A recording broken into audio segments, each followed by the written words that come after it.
आप सभी प्रतिभावान बच्चों को देख करके मुझे बहुत खुशी हो रही है।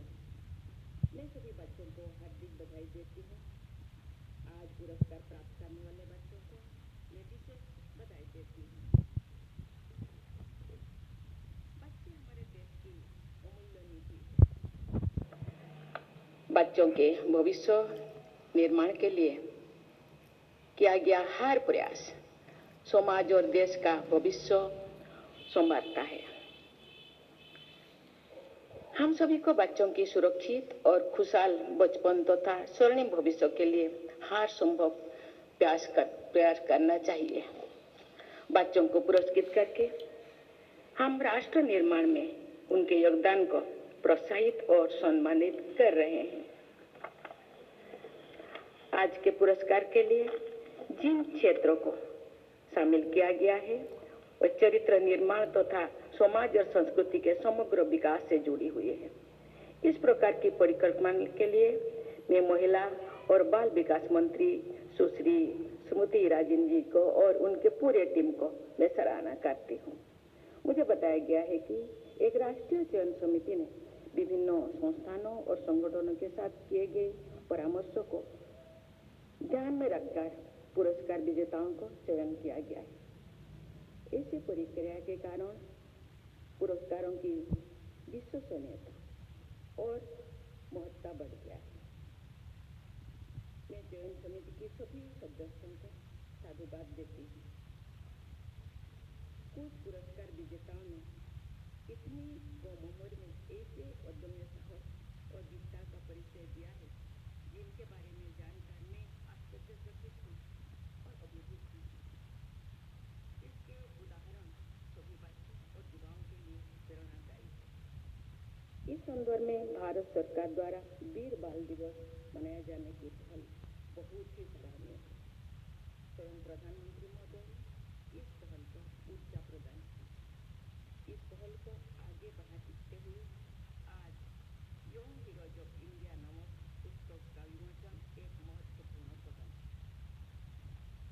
गुरु गोविंद सिंह के साहिबजादों के अमर बलिदान से लेकर ओडिशा के वीर नाविक बालक बाजीराव, आजाद हिंद फौज की वीर किशोरी सरस्वती राजामणि और असम में जन्मी बाल वीरांगना तेलुस्वरी बरुआ सहित इस पुस्तक से संकलित शौर्य गाथाएं भारत की गौरवशाली परंपरा का स्वर्णिम अध्याय है।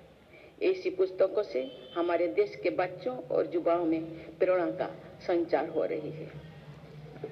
प्यारे बच्चों, आज के दिन स्वतंत्रता संग्राम से जुड़ी दो महान विभूतियों की जयंती पर उनकी स्मृति को सभी देशवासी सादर नमन करते हैं।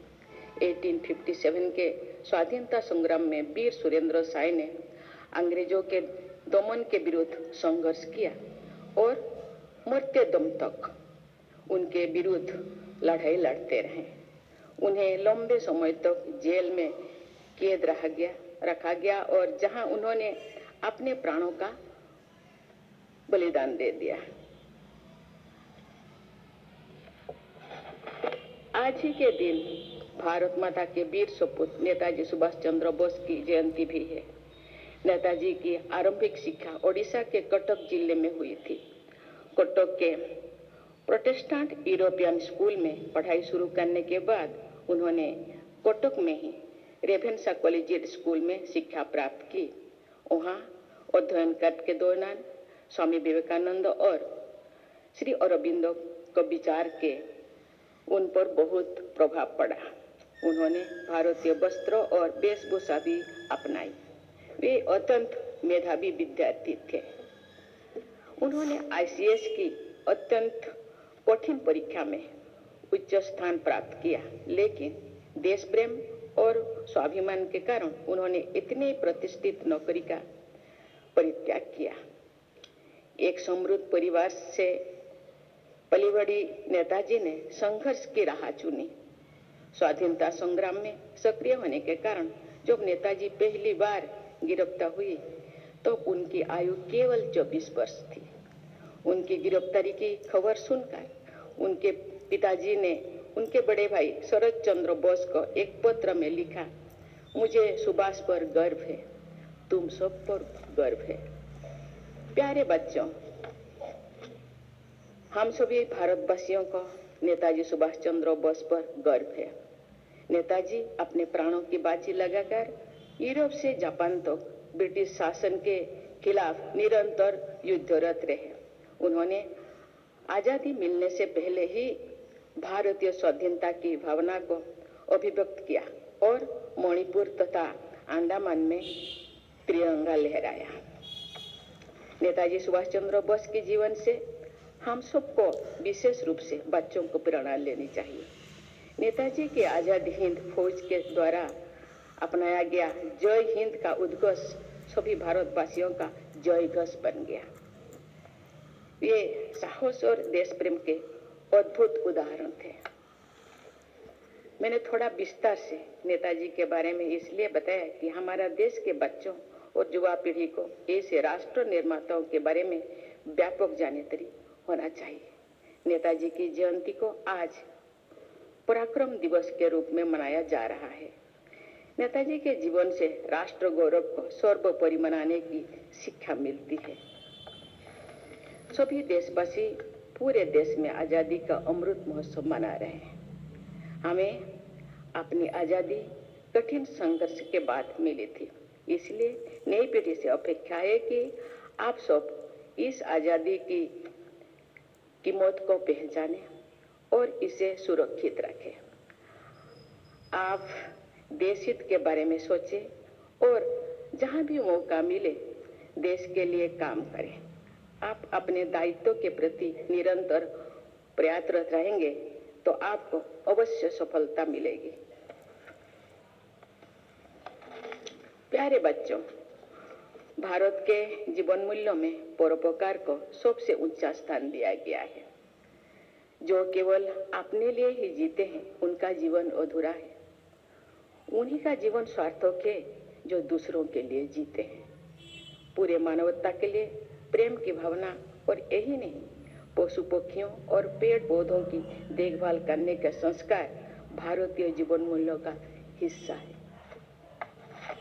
मुझे ये देखकर खुशी होती है कि आज के बच्चे पर्यावरण के प्रति अधिक सचेत हैं। आप हमेशा इस बात का ध्यान रखें कि आप जो कुछ भी कर रहे हैं उससे पर्यावरण पर किसी प्रकार का बुरा प्रभाव तो नहीं पड़ रहा है। मेरा आप सबसे आग्रह है कि अधिक से अधिक पेड़ लगाएंगे और जो पेड़ है उनकी रक्षा भी करेंगे। ऊर्जा की बचत कीजिए और इसके लिए बड़ों को भी प्रेरित कीजिए। देवियों और स्वजनों, जिस देश में ऐसे प्रतिभाशाली बच्चे हो वो देश भी सबसे आगे तो रहेगा ही। इन प्रतिभावान बच्चों से लेकर उनसे मिलकर भारत के स्वर्णिम भविष्य के बारे में मेरा विश्वास और अधिक मजबूत हो रहा है। प्यारे बच्चों, वर्ष 2047 में जब देशवासी आजादी की शताब्दी का उत्सव मनाएंगे तो आप सभी होनहार बच्चे बड़े बड़े जिम्मेदारियां निभा रहे होंगे। वर्ष 2047 का भारत विकसित और समृद्ध हो, इसके लिए आप सबको आज से ही प्रयास करना होगा। आप हमारे भविष्य के कर्णधार हो। आपके प्रयासों से भारत की आन बान शान में निरंतर वृद्धि होती रहेगी। इसी मंगल कामना के साथ मैं अपनी वाणी को विराम देती हूँ। धन्यवाद। जय हिंद, जय भारत।